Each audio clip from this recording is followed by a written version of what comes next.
नमस्कार, स्वागत है आपका द 4 PM न्यूज नेटवर्क पर। मेरा नाम है रविंद्र सिंह शोरा। पंजाब की सियासत में लगातार उछाल उबाल आ रहा है।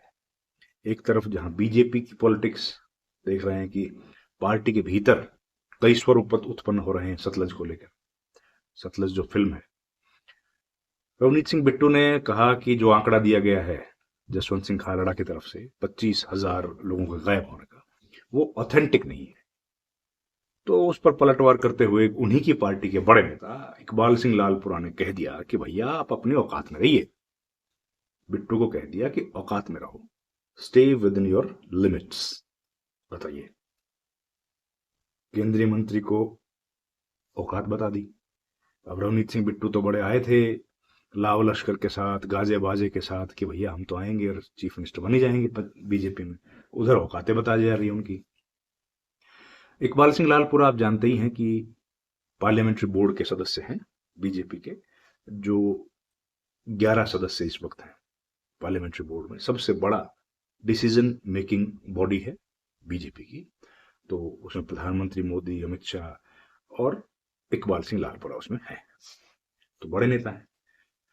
बिट्टू को फेस बनाने की कोशिश की जा रही थी, लेकिन इस फिल्म के आने से बिट्टू के लिए स्थिति बड़ी खराब हो गई है। एक तरफ उनके दादा का रूल, जब वो बेअंत सिंह मुख्यमंत्री थे, खैर, तो उस पर उनको औकात बता दी। दूसरी बात, हम लोग बात करेंगे कांग्रेस की। कांग्रेस पार्टी के भीतर भी लड़ाई लगातार चल रही है। अब सूचना ये मिल रही है कि इसी सप्ताह, जो ये सप्ताह शुरू हुआ है ना, इसी सप्ताह कांग्रेस पार्टी के हाईकमान के साथ मुलाकात होगी चन्नी के ग्रुप की। चरणजीत सिंह चन्नी, जो इस पूरे कांग्रेस पार्टी के बीच का जो बवाल है, उस बवाल की धुरी बनकर उभरे हैं, उसका पूरे विवाद की एपिसेंटर बन गए हैं। और पॉलिटिक्स अब उनके इर्द गिर्द घूम रही है कि चन्नी क्या करेंगे, चन्नी के साथ कौन कौन है, चन्नी बीजेपी कांग्रेस में रहेंगे कि नहीं, चन्नी छोड़ देंगे कांग्रेस, चन्नी को पार्टी अध्यक्ष बनाएगी कि नहीं। तमाम जो सवाल हैं वो घूम रहे हैं चन्नी की आड़। तो इस बीच खबरें ये आ रही हैं, एक, हमारे पास जो जानकारी थी हमने पहले भी आपके साथ साझी की कि चन्नी बैकफुट पर हैं। दूसरी बात, इस सप्ताह जब 6 दिन के अपने दौरे के बाद भूपेश बघेल चले गए हैं दिल्ली, और उन्होंने अपनी रिपोर्ट सौंप दी है केंद्रीय हाईकमान को।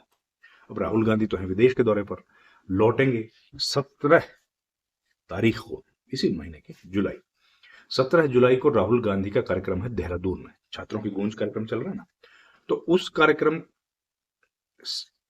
के बाद इसी सप्ताह में एक दिन चन्नी के पूरे गुट को बुलाया जाएगा, या उसके कुछ गिने चुने लोगों को बुलाया जाएगा दिल्ली में, और उनसे अंतिम दौर की बातचीत की जाएगी। बातचीत में क्या संभावनाएं हो सकती हैं, ये बात हम लोग पहले भी बता चुके हैं। जहां तक हमारे पास जानकारी है तो कोई संभावना नहीं है कि अध्यक्ष को बदला जाए। अध्यक्ष के बदले जाने की संभावना नहीं है। इसी में बीच का रास्ता निकाल लिया गया है। चन्नी को मुख्यमंत्री बनाया जाएगा अगर कांग्रेस पार्टी की हुकूमत आती है तो। हालांकि चन्नी के नजदीकी जो लोग हैं उनका कहना है कि मुख्यमंत्री के पद का तो सवाल ही नहीं है। अभी जो चर्चाएं हैं उसमें मुख्यमंत्री के पद का सवाल नहीं है। अभी सवाल है कि हम लोग उस स्तर तक अपनी पार्टी को लेकर जा सकते हैं कि नहीं जा सकते। सुखजिंदर सिंह रंधावा तो यहां तक चले गए, आमतौर पर इतनी कड़ी भाषा का उपयोग एक दूसरे के खिलाफ अपनी ही पार्टी के नेता नहीं करते हैं, लेकिन सुखजिंदर रंधावा ने वो दायरे को भी पार कर दिया और यहां तक कह दिया कि कॉम्प्रोमाइज लीडर नहीं चाहिए। याद है ना, कॉम्प्रोमाइज लीडर। राहुल गांधी प्रधानमंत्री मोदी के बारे में बोलते थे कि प्रधानमंत्री मोदी कॉम्प्रोमाइज्ड हैं। अब वही बात बोलती है सुखजिंदर रंधावा ने बगैर नाम लिए पार्टी के अध्यक्ष राजा वड़िंग के बारे में कि भैया तो कॉम्प्रोमाइज्ड है और हमको ऐसा लीडर नहीं चाहिए। तो जाहिर है तनातनी जो थी पंजाब के स्तर पर वो बढ़ती जा रही है, और पंजाब के जितने भी लीडर्स हैं अब वो धीरे धीरे वो जो दायरा है वो सिमटता जा रहा है कि कोई ग्रुपिज्म जो थी वो 2 होंगे, 3 होंगे, 4 होंगे कि 5 होंगे। 2 ग्रुप सीधे सीधे बनते हुए दिख रहे हैं, जिसमें चन्नी गुट आज की तारीख में एक ताकतवर गुट के तौर पर दिख रहा है, और राजा वड़िंग कहीं ना कहीं एक अकेले पड़ते हुए दिख रहे हैं, लेकिन हाईकमान का साथ उनको मिला हुआ है। तो ये फिलहाल राजनीतिक की यहाँ पर कोशिश है, कंडीशन है। अब जो रिपोर्ट लेकर के भूपेश बघेल कहें, देखिए भूपेश बघेल ने काफी कोशिश की कि जो टेंशन है नेताओं के बीच उसको डिफ्यूज किया जाए, लेकिन उसको कर पाने में तो वो कामयाब नहीं हुए। बार बार पहले दिन जब वो आए थे, आखिरी दिन जब वो गए, पहले दिन एयरपोर्ट पर, आखिरी दिन भी एयरपोर्ट पर, जब अपनी बहुत महंगी डिफेंडर कार में राजा वड़िंग अपनी गाड़ी से उनको छोड़ने के लिए एयरपोर्ट तक गए, और वहां तक जाते जाते भी पत्रकारों से बातचीत के दौरान उन्होंने कहा कि एक बार जो पार्टी ने फैसला कर दिया उसमें बदलाव नहीं होगा, ये कोई बच्चों का खेल नहीं है। तो उन्होंने अपनी तरफ से संदेश दे दिया है। अब जो फैसला करना है उनकी रिपोर्ट को देखने के बाद, वो फैसला किसको करना है? वो करना है हाईकमान को, और हाईकमान तो ये फैसला कर ही चुका है। तो अब उनको डिसग्रंटल्ड जो लीडर्स हैं चरणजीत सिंह चन्नी की अगुवाई में, उन नेताओं को दिल्ली बुलाया जाएगा, उनसे बातचीत की जाएगी। अब अखबारों में खबरें आ रही हैं कि भाई 90 लीडर्स हैं, 92 लीडर्स हैं। अब देखिए, लीडर्स तो जो कांग्रेस पार्टी ज्वाइन कर लेता है वो लीडर ही है, लेकिन सवाल यह है कि उनमें कितने ताकतवर नेता हैं, कितने मजबूत लीडर्स हैं। विधायक भी हैं, सांसद भी हैं चन्नी के साथ, जिन्होंने खुलकर अपना समर्थन दिया है। और एक बात तो तय है कि जितने पंजाब के लीडर्स हैं इस वक्त जो चर्चाओं में हैं, चाहे वो सुखी रंधावा हैं, चाहे राजा वड़िंग हैं, प्रताप बाजवा हैं, उन सबसे ज्यादा कंपैरेटिवली फॉलोइंग जो है जनता के बीच, मास अपील अगर किसी की है, तो उसमें कोई दो राय नहीं है कि वो चरणजीत सिंह चन्नी की है। और इसका कारण क्या है? एक तो चन्नी की जो छवि है वो थोड़े डाउन टू अर्थ उनको माना जाता है, एक्सेसिबल है, और दूसरा जो उनका समाज है, रविदासी समाज से जिससे वो आते हैं, दलित समाज, उनका वोट बैंक उनके साथ जुड़ा हुआ है। आप जानते हैं कि जो दलित समाज का वोट है पंजाब में, वैसे तो वो पूरे पंजाब में फैला है, लेकिन उसके सबसे ज्यादा कंसंट्रेशन कहीं है तो वो दोआबा इलाका में है। दोआबा आप जानते ही हैं, जलंधर होशियारपुर का जो रीजन है, जहां पर ये विधानसभा भी लड़ते रहे, लोकसभा भी लड़ते रहे, वो इलाका है। अब यहां के जो दलित हैं, ये महत्वपूर्ण बात क्या है पंजाब में, पंजाब के जो दलित लोग हैं इस इलाके के खासतौर पर रहने वाले, क्योंकि यही वो इलाका है जो एक किस्म से एनलाइटनमेंट का इलाका भी है। यही वो इलाका है जहां सबसे ज्यादा पढ़ाई को लेकर के, विचार को लेकर के चर्चाएं हुई है।